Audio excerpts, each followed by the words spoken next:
భాగ్యనగర్ అభివృద్ధికి నిధులు ఇచ్చింది నరేంద్ర మోడీ ప్రభుత్వం. బీఆర్ఎస్ పార్టీ ఒక్క పైసా వేయలే. కాంగ్రెస్ పార్టీ 27 నెలల్లో ఒక్క పైసా వేయలే. 27 నెలలు అయింది వాళ్ళు వచ్చి. 18 క్యాబినెట్లు నిర్వహించుకున్నారు వాళ్ళు. 18 క్యాబినెట్లలో ఏ రోజు ఎంఐఎం పార్టీ, గతంలో బీఆర్ఎస్ పార్టీ అని, ఇప్పుడు కాంగ్రెస్ పార్టీ అని, అరే పాత బస్తీలో మేము రాజ్యం వెళ్తున్నాం, మా పాత బస్తీ అభివృద్ధికి నిధులు అని చెప్పి ఏ ఒక్క రోజున ఎంఐఎం పార్టీ పాత బస్తీ అభివృద్ధి కోసం అడిగిందా? ఇలా పాత బస్తీలో ముస్లిం సమాజం ఆలోచించాలి. ఓవైసీ ఆస్తులు పెరుగుతున్నాయి, ఓవైసీ కుటుంబం ఆస్తులు పెరుగుతున్నాయి. ఓవైసీ ఏ ప్రభుత్వం ఉంటే ఆ ప్రభుత్వానికి ఏ ఓవైసీ కుటుంబం ఇవాళ దాసోహం అంటే వాళ్ళ వ్యాపారాలు పెంచుకునే ప్రయత్నం చేస్తున్నారు, వాళ్ళ ఆస్తులు పెంచుకునే ప్రయత్నం చేస్తున్నారు. ఇలా పాత బస్తీలో ఉన్న ముస్లింస్ ఏమైనా ఆస్తులు పెరిగినాయా? మీ బతుకులు బాగుపడ్డాయా? మీ పిల్లలకు ఉద్యోగాలు వచ్చినాయా? మీకు ఇండ్లు వచ్చినాయా? మీ గల్లీలో రోడ్లు ఉన్నాయా? మీకు లైట్లు వచ్చినాయా? మీకు వాటర్ సప్లై ఉన్నాయా? ఏం లేవు. అక్కడ ఏం లేవు. సపరేట్ రాజ్యం మీద ఎంఐఎం పార్టీ ముగ్గురు త్రిపులేని పోయిన వాళ్ళకు ట్యాక్స్ చాలా నేరు. కరెంటు బిల్లు కట్టిన అడుగుతుంది దాడులే, నల్లా బిల్లు అడుగుతుంది దాడే, ఇంటి పని అడుగుతుంది దాడే. పన్నులు మేం కట్టాలే, పైసలు వాళ్ళకు. అది నేను అప్పీల్ చేస్తున్నా. 27 ఇలా 18 క్యాబినెట్ మీటింగ్లు అయితే ఏ ఒక్క రోజుగా క్యాబినెట్ లో, నిన్న కూడా క్యాబినెట్ లో 2500 మహిళలకు ఇస్తానియలే. హైదరాబాద్ లో ఎంతమంది 2500 మహిళలు ఇచ్చారు? 4 రూపాయల ఆసరా పెన్షన్ ఇస్తున్నారు మహిళలకు, ఆ తాతమ్మలకు. దాని గురించి చర్చ లేదు. రైతు భరోసా ఇస్తున్నారు, రైతు ఎదురుస్తున్నారు, దాని గురించి చర్చ లేదు. ఉద్యోగాలు ఇస్తున్నారు, దాని గురించి చర్చ లేదు. ఇలా 5 డిఎల్ ఇవ్వాలి ఉద్యోగస్తులకు, దాని గురించి చర్చ లేదు. పీఆర్సీ ఇంతవరకు అమలు చేస్తలేరు, దాని గురించి చర్చ లేదు. పదవీ విరమణ పొందిన ముస్లోళ్ళు వచ్చి మా పైసలు మాకి చచ్చిపోయేటట్టు ఉన్నామని చెప్పి 61 మంది చచ్చిపోయారు ఇప్పటికి. వాళ్ళ పైసలు వాళ్ళకి ఇవ్వడానికి పైసలు లేవట. గాని ముఖ్యమంత్రి శిక్షణ తరగతులు ఏమి ఇవ్వాలి? అరే దేశం కోసం పనిచేయండి, సమాజం కోసం పనిచేయండి, ప్రజలకు సేవ అని చెప్పే ముఖ్యమంత్రి కాదట.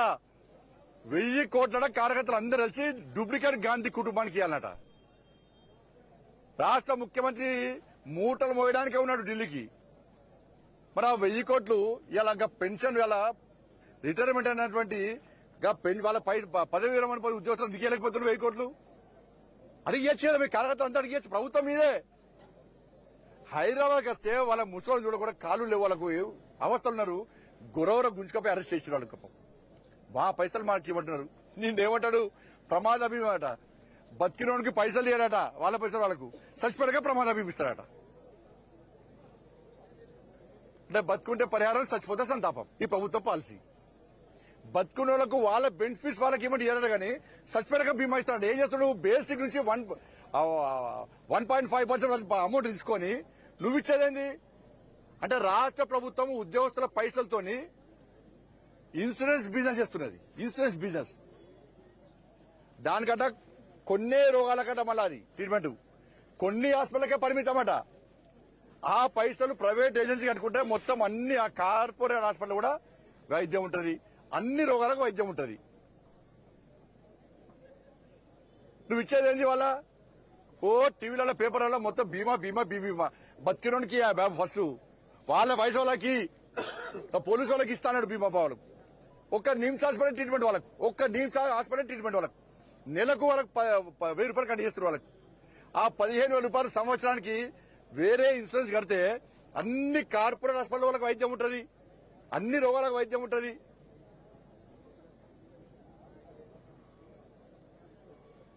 కాబట్టి 6 గ్యారెంటీల మీద 18 సార్లు క్యాబినెట్ జరిగితే ఏ ఒక్క క్యాబినెట్ లో కనీసం చర్చ జరగలేదు.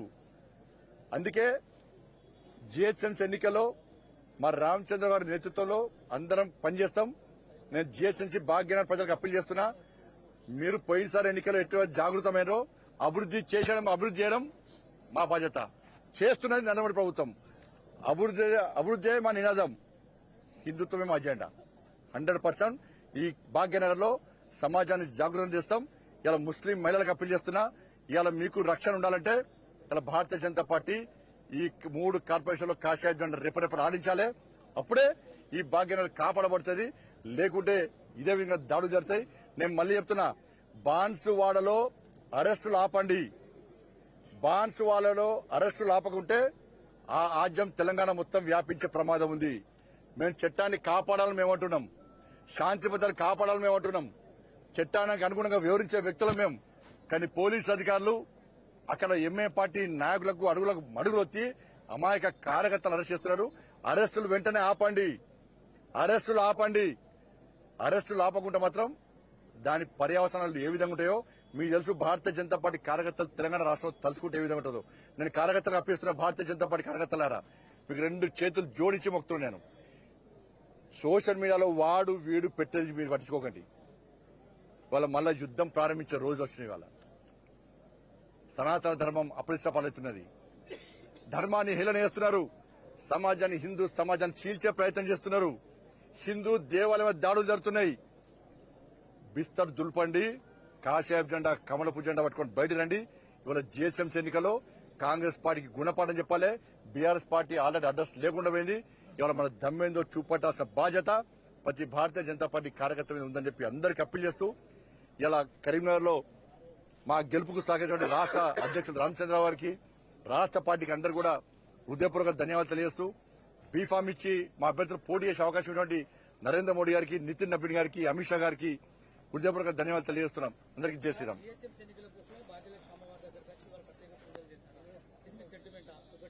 రెండవది, దేశంలో అన్ని రాజకీయ పార్టీల మీద రైడ్ చేసినటువంటి ఈడీ, ఐటీలు ఎంఐఎం ఇందాకన్నారు కదా, ఎంఐఎం కుటుంబ వాళ్ళ కుటుంబాల మీద ఎంఐఎం పార్టీ మీద ఈడీ రైడ్స్ కానీ ఐటీ రైడ్స్ కానీ ఎందుకు జరగట్లేదు అన్న? ఈడీ రైడ్స్, ఈడీ అనేది భారతీయ జనతా పార్టీ మాకు అనుబంధ సంస్థ కాదు. అది ఎవ్వరికి ఏ ఫిర్యాదులున్నా చేయాలి.